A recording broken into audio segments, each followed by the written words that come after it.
Breaking news with Based and BG. So there's a Christian genocide currently happening in Nigeria, and nobody wants to talk about it. No one wants to talk about it. Not Sky News, not ITV News, not BBC, not even Fox News. No mainstream media channel wants to talk about this. And this is why citizen journalism has become the new media, because today we are going to talk about it. Let's get into it, guys.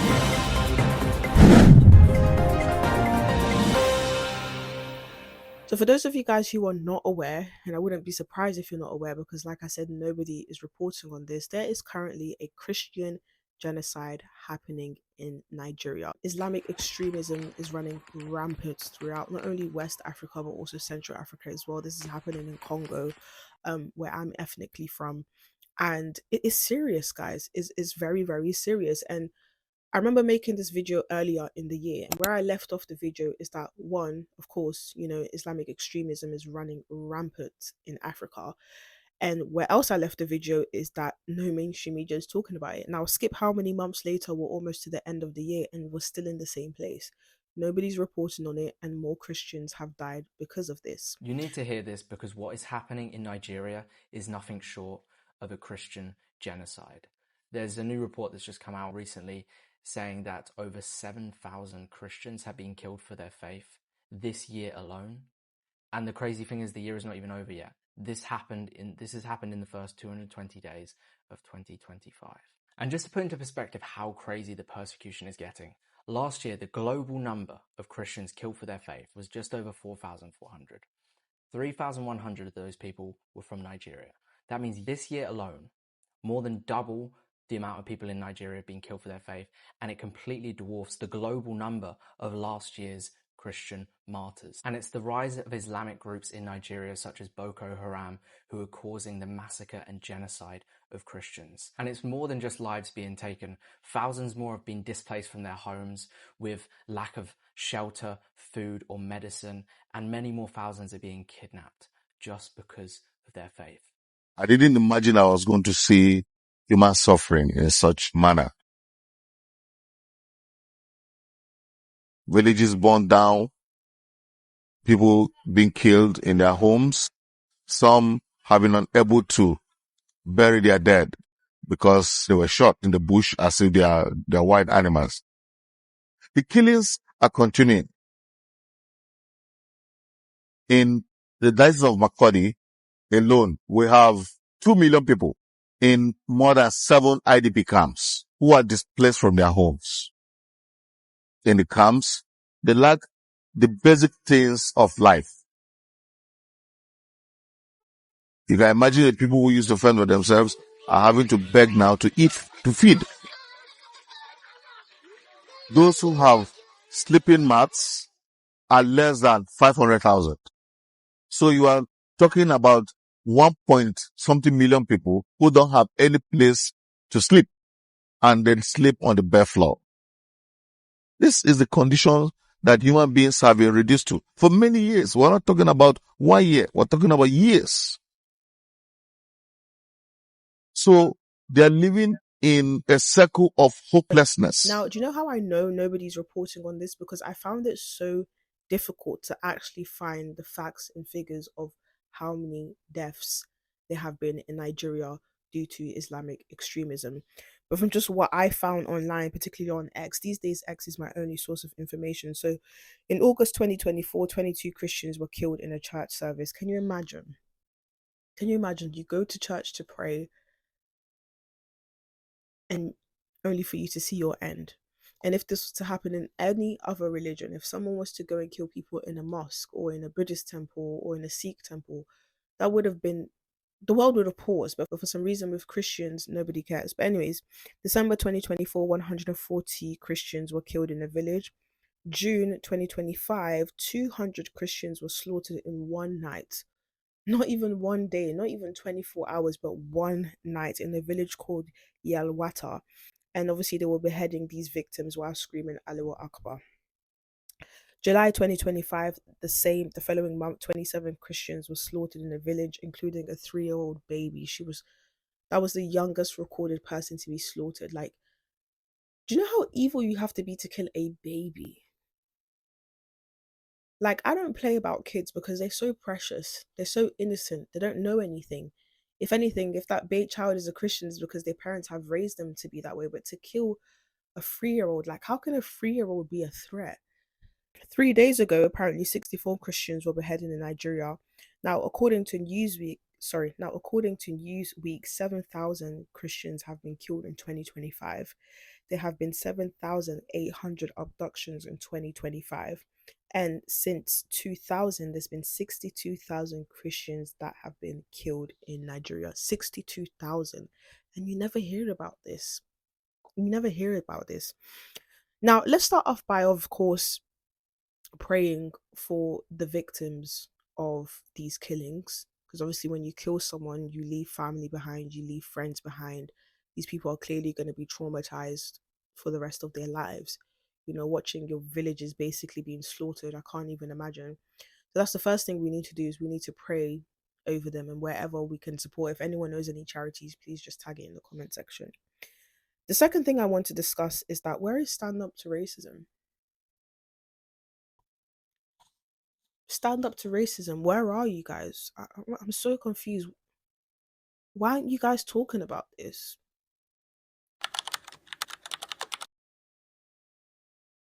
If you love the world and you want to see a better world, your interest is not just free Palestine. I mean, there are more people dying in Nigeria than are dying in Palestine. I can tell you that last year alone, over 500,000 Christians were killed in Nigeria just in 1 year. And nobody's protesting. The activists are not saying anything. For me, that's hypocrisy. In the north of Nigeria, Christians are being killed daily because the Islamic militants don't want Christians to exist in the north of Nigeria. They want to see a world where there are no Christians at all. And they want to conquer not just Nigeria, they want to conquer Africa, they want to conquer Europe, and they want to conquer America. The younger generation who want to live in a better world must speak out today. And I'm calling on all advocates of a free world to speak out. Stand Up to Racism, who they act like they care so much about humanity, and they want the world to be such a good place, and oh my gosh, all they care about is oppression. Why aren't you guys talking about this? Why aren't you guys having protests about this? Why is someone who's a far right fascist, quote unquote, Nick Tenconi, spoken to him personally, you guys seen the interview, he's not actually a far right fascist, but the media, they label him to be a far right fascist. Why has he been more vocal on the Christian persecution happening in Nigeria than actual stand up to racism? For those of you who don't know, the jihadi Islamist terrorist organization in Nigeria is called Boko Haram. It literally means Western education forbidden. The insurgency against the Nigerian Christians began in earnest in 2009. 15 years of Islamist terror. It is the militant Islamist and jihadi rebel group Boko Haram which started the armed rebellion against the Nigerian government. The insurgents' aim is to establish an Islamic state in the region. The conflict taking place is due to the religious violence of Islamic extremism. Boko Haram has killed tens of thousands of people, and yes, this is aimed at civilians. 300,000 children have been murdered in Nigeria at the hands of Islamist terrorists. You know, people, open your eyes. Open your eyes. Just because you see people holding a sign that says stand up to racism, that doesn't mean these people are the good guys. Because I find it so interesting how the only time they care about genocide is when it comes to Palestine. That's the only time you guys care about genocide, is when it comes to Palestine. Now, am I saying that they shouldn't have sympathy for the Palestinians? Of course not. We've all seen the images of what's happening in Palestine. It's brutal, it's dark, and I'm praying for the children and the mothers and the fathers of Palestine. However, why is it only Palestine that you guys are targeting? It's very, very clear that the only reason why these people talk about Palestine is because it's trendy for them. It's trendy. The second reason why they only talk about Palestine is because they're not Christian. Christian lives do not matter. Nigeria, I mean, the fact that this issue has not gotten on people's radar. Right, no one's talking about it. It's pretty amazing. If you don't know what's going on in Nigeria, your media sources suck. You are in a bubble. Not, and again, I'm not a Christian, but they are systematically killing the Christians in Nigeria. They've killed over 100,000 since 2009. They've burned 18,000 churches. This is so much more. These are their Islamists, Boko Haram.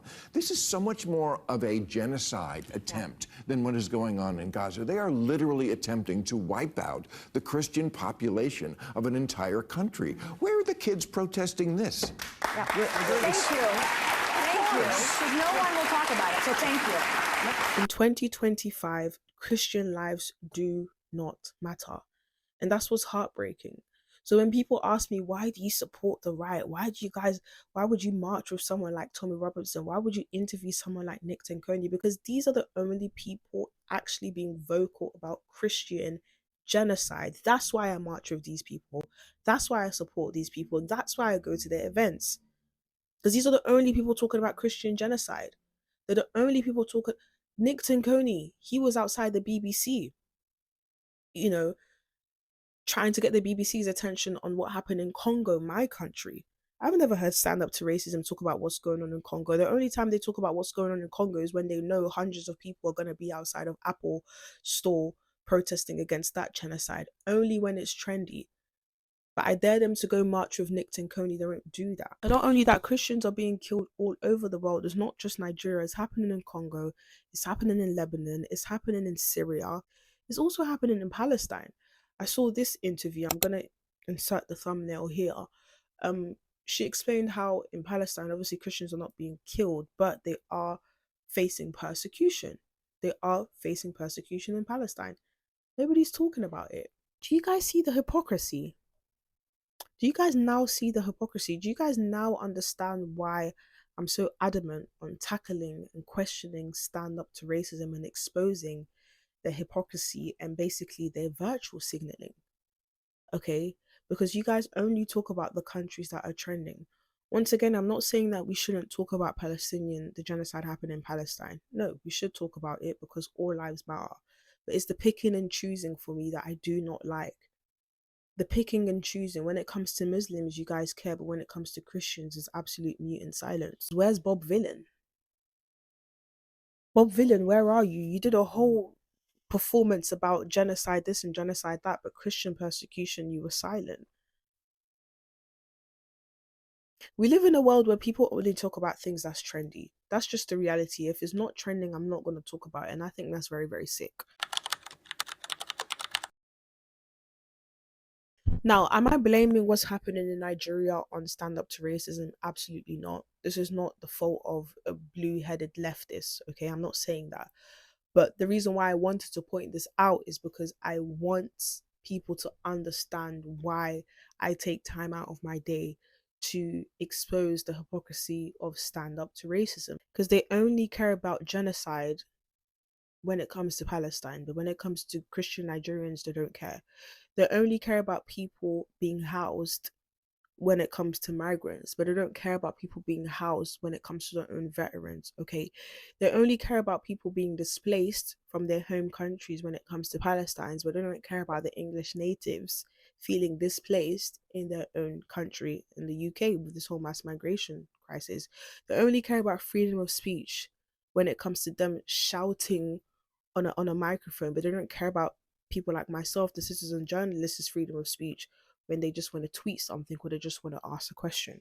Another thing I wanted to point out is, where are all the Nigerian influencers as well? Like, every time I scroll on my timeline, I always see like Nigerian influencers flaunting their weddings, flaunting their cars, flaunting everything in the world, flaunting their rings, their bags, their shoes. But when it comes to the Nigerian genocide, they're absolutely silent.